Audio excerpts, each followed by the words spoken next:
Coup d'envoi de la transition au Soudan vers un pouvoir civil. En Angola, un ex-ministre a été condamné à 14 ans de prison pour corruption. Nous évoquerons également le Libéria où on note d'importants retards de paiement des salaires des fonctionnaires. Et puis le Togo, nous parlerons du permis obligatoire pour les motocyclistes. Juste un petit mois pour se conformer à la mesure décidée par le ministère de la Sécurité. On va évoquer ces sujets avec Ibrahim Acha, directeur de publication de Temps Nouveau. Bonsoir Ibrahim. Bonsoir Samuel et bonsoir aux téléspectateurs et téléspectatrices et ceux qui nous suivent en direct sur New World Info. Abel Clousset, juriste, président de CAGE Togo, bonsoir. Bonsoir Samuel, bonsoir Ibrahim, bonsoir à toutes et à tous. Un bon moment. Oui, effectivement, ça fait vraiment un bon moment. Je ne vais pas vous mentir que les studios de New World m'ont manqué. Je profite également pour rencontrer les populations que j'ai rencontrées à l'intérieur du pays, puisque j'y étais. Ouais, d'accord. Nous commençons avec le Soudan. Les dirigeants militaires au Soudan et les chefs de file de la contestation doivent signer samedi un accord historique ouvrant une période de transition vers un pouvoir civil après des mois de troubles. Cette cérémonie officialisera plusieurs documents, principalement les déclarations constitutionnelles et politiques sur lesquelles se sont mis d'accord le Conseil militaire de transition et les représentants de l'Alliance pour la liberté et le changement. Obtenu après de difficiles négociations, l'accord a mis fin à des mois de manifestations enclenchées depuis le 19 décembre et qui ont abouti à la chute de l'ancien président Omar El-Béchir. Demain, c'est un grand jour pour les Soudanais à Belkloussé.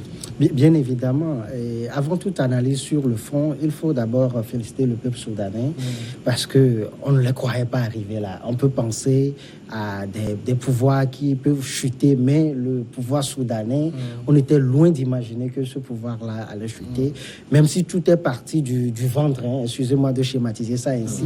Le fait qu'on a triplé le prix du pain dans ce pays. Il faut féliciter ce peuple soudanais. Il faut également féliciter ceux-là qui ont porté la voix du peuple soudanais, notamment les leaders de l'Alliance pour la liberté et le changement. Ce n'est pas facile de s'afficher ouvertement dans ce pays militaro-islamique qui a beaucoup sévi. En témoigne d'ailleurs même le bilan macabre de ces contestations. Plus de 250 morts. C'est quand même énorme. Comparativement à l'Égypte, des pays qui se trouvent pratiquement dans la même région, l'Afrique du Nord, et avec des pouvoirs forts, on n'a pas eu le même taux de morts. Et même récemment, en Algérie, on n'est pas arrivé à ça. Je ne suis même pas sûr qu'en Algérie, on comptera 5 morts, justement. Donc, il faut les féliciter. Mais il faut également reconnaître le mérite de ce Conseil militaire de transition.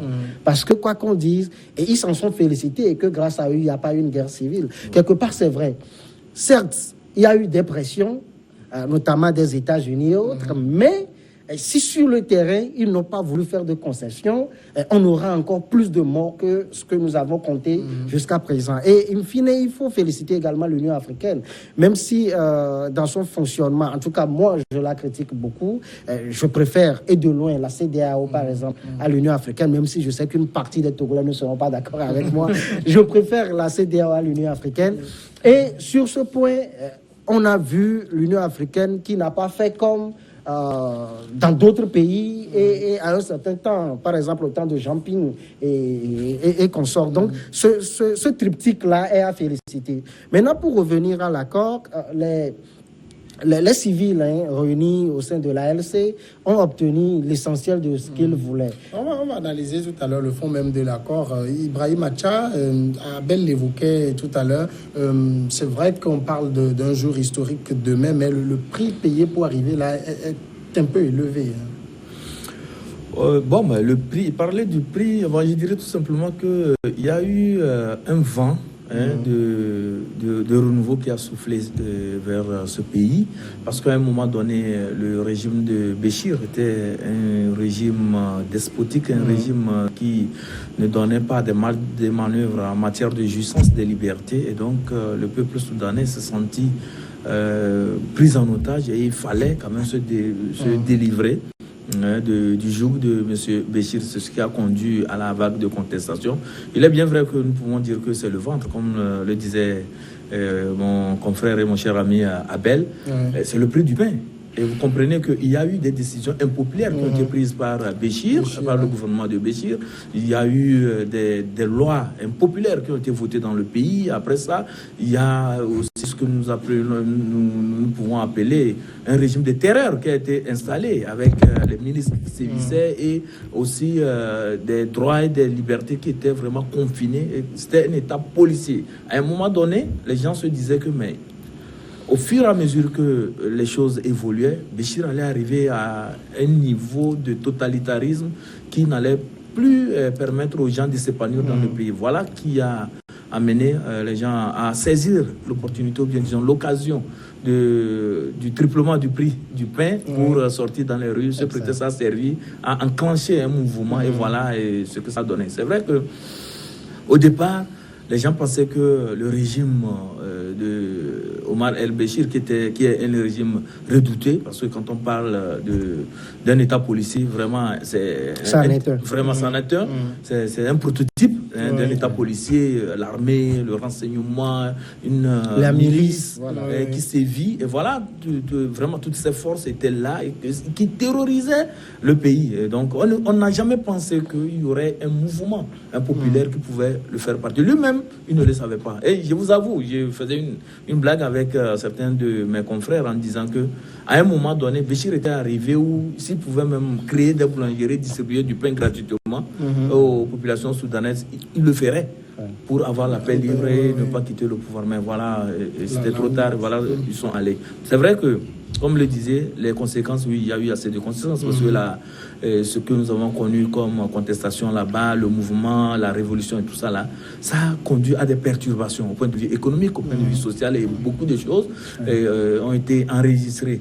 Mais il fallait quand même à un moment donné se délivrer parce que tout peuple qui est confiné, qui n'a pas sa liberté, est un peuple qui est appelé à mourir intellectuellement, à mourir économiquement et politiquement. Et donc, du moment où ils se sont délivrés du joug de M. Béchir, on voit l'espoir qui renaît au Soudan et un Soudan qui va peut-être prendre son envol et en matière d'émergence, nous ferons beaucoup de choses. J'ai aimé le peut-être parce que même si c'est une chose, et par ailleurs bonne de dégager un dictateur, autre chose est de mettre le pays sur les rails, comme on dit. Et il y a des exemples où les gens, tout de suite, ont déchanté. Et c'est là aussi, Samuel le permet, on peut revenir même au fond de l'accord. Quand je vois la mobilisation populaire, je dirais même la bravoure de ce peuple, de ses leaders, on se dit, ou on s'étonne qu'ils n'ont pas été enivrés par cette mobilisation et ce qu'ils ont obtenu. Quand je vois celui qu'ils ont choisi comme Premier ministre, Abdallah Hamok, et avec sa compétence, sa stature, alors même que ce monsieur n'avait pas ouvertement soutenu l'ALC, on se dit, ces messieurs, je parle des meneurs de l'ANC, ces messieurs, quoi qu'on dise, toujours la tête sur les épaules. Et ça, c'est important pour le Soudan. Parce que parmi eux, ne nous leurrons pas, il y a des gens qui ont envie également d'être ce Premier ministre et devenir plus tard le président de la République. Mais ils ont pu taire leur intérêt particulier, ils ont pu taire leur ego pour choisir quelqu'un qui fera consensus dans leur rang, mais également consensus dans le rang de l'armée. Au-delà de tout, on a vu également qu'ils ont pu obtenir, sur les 11 membres du Conseil souverain, ils ont pu obtenir 6. C'est ce que refusait le Conseil militaire au début. Et là encore, je crois que plusieurs peuples en Afrique, notamment le peuple togolais, doit en quelque sorte pas copier, mais encore une fois apprendre. Je sais qu'on a beaucoup appris, mais apprendre du talent de négociation des Soudanais. Vous avez vu que les militaires, ils n'aiment jamais perdre la face. C'est leur formation. D'ailleurs, on a intérêt à ce que les militaires n'aiment pas perdre la face.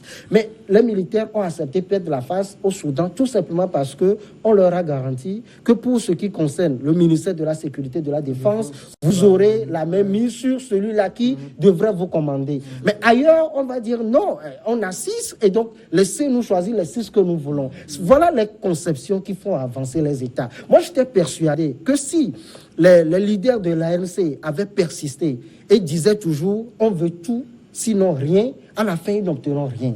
Et donc, je qualifie, j'aimerais mettre en exergue ce talent de négociation ou de négociateur qu'ont ces leaders de l'ANC. Au-delà même de tout, il y a également leur assemblée législative qui mettront en place dans 90 jours. Dans 90 jours. Et ça comptera 300 personnes, dont 40% sont des femmes. Dans un pays où, il y a encore quelques semaines, on parlait d'islamisation totale, et ça rime parfois, je ne veux pas dire toujours, parfois avec le déni des droits des femmes. Et il faut dire que les leaders de l'ANC, le peuple, ont abattu un travail titanesque.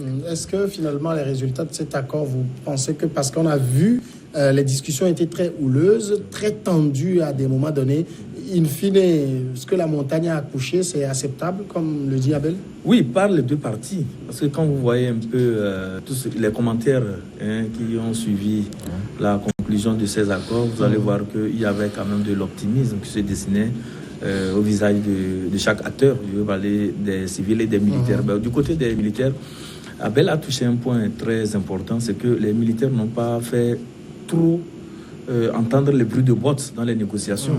Il y a eu une certaine élite qui a discuté avec, comment l'appelle-t-on, les manifestants, c'est-à-dire le collège, l'ANC, qui portait les revendications du peuple. Et ensemble, dans les discussions, vous allez voir que les concessions ont été faites.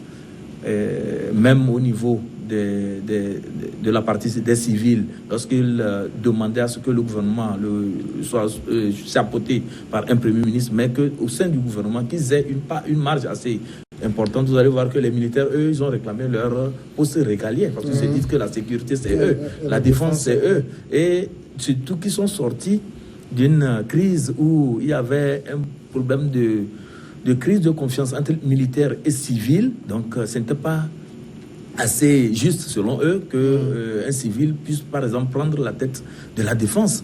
Vous comprenez ce que ça allait entraîner comme conflit de compétences. Encore faudrait-il qu'il ait la compétence. Bien évidemment. Bon, en matière de gestion, on peut dire que n'importe qui peut être ministre de la Défense, mais le regard que les militaires vont porter sur ce civil, est-ce qu'ils sont prêts à accepter cela? Parce qu'ils venaient de sortir d'un régime militaire.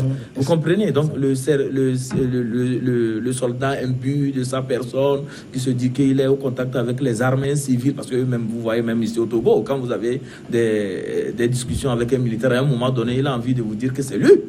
Vous comprenez? Ça c'est le comportement du militaire prototype. Partout où vous allez voir ça, ce comportement auprès des militaires. Donc, pour le Soudan, je me dis que les militaires ont fait preuve de réalisme à un moment donné, et même les civils aussi ont fait preuve de réalisme, parce qu'à un moment donné, ils se sont rendus compte que s'ils continuaient par tirer, la corde allait se rompre, et là, ça serait plus désastreux pour le pays. Donc, à un moment donné, ils ont mis l'intérêt du pays au-dessus de leur ego personnel. Ils ont discuté, ils ont su que bon, voilà ce qu'il fallait pour leur pays. À l'analyse, vous voyez que la poire a été coupée en deux, parce que aucun camp n'a été frustré. Alors, je voudrais quand même qu'on se prononce sur ce format de transition qu'on a trouvé avec un conseil souverain, mais on va marquer la première pause d'abord avant de revenir.